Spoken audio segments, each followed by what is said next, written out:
алейкум ва рахматуллахи ва баракату. Уважаемые мусульмане, превосходство верующих друг над другом определяется их делами.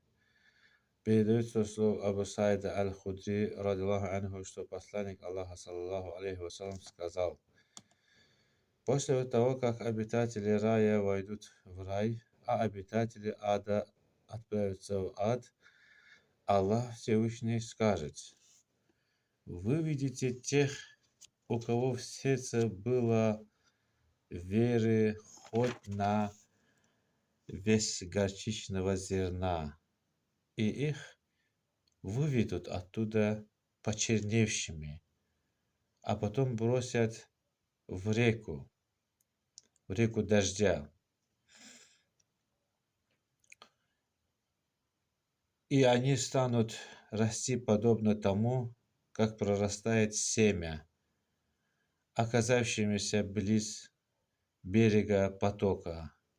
Разве не видел ты, как появляются желтые и искривленные ростки? Хадис достоверно передается Аль-Бухари и Муслимам. Пусть Аллах Субхану ва Тааля сделает для нас полезными эти знания.